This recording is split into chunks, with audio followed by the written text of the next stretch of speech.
इस वेले मौजूद आ इलाहाबाद चौक दे विच असिस्टेंट कमिश्नर चूनिया ते पैरा फोर्स की जिहड़ी वड्डी टीम है चौक दे विच तजावजात के खिलाफ ग्रैंड ऑपरेशन करते पे ने। इस हवाले दे नाल गल करने आ। असिस्टेंट कमिश्नर चूनिया मेरे नाल मौजूद ने जी।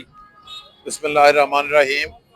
चूनिया इलाहाबाद के चौक के ऑपरेशन गवर्नमेंट की तरफों जारी है। जिहड़ा एनक्रोचमेंट है तजावजात ने उन्होंने खिलाफ उन्होंने दुकाना भी सील की जा रही हैं। लोगों भी असी अरेस्ट भी किया कई लोगों और उन्होंने जुर्माने भी आयद किए जा रहे हैं।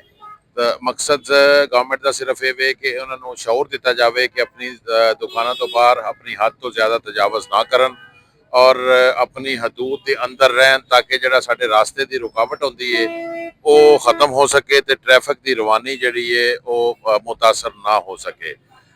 सब तो इंपॉर्टेंट चीज़ है कि ट्रैफिक जिहड़ी है वो अच्छे अंदाज से चलनी चाहिए और सड़कां जिहड़ियां खुलियां सड़कां ने 400 फुट दियां वो तंग हो के 50 फुट ते रह गई सिर्फ इन्हां दुकानदारां की वजह तो। इन्हों असी एजुकेट भी कर रहे हैं, इन्हों बार बार कन्विंस भी कर रहे हैं और इन्हों बेहतर कंडक्ट की तालीम भी दे रहे हैं। तो जिहड़ा ज्यादा फिर जुर्म के मतलब इरतकाब करता है या कि गवर्नमेंट की रेट नूं चैलेंज करता है उसके खिलाफ एक्शन भी लिया जा रहा है और ये गवर्नमेंट का एक्शन तजावजात के खिलाफ जारी है, जारी था और जारी रहेगा।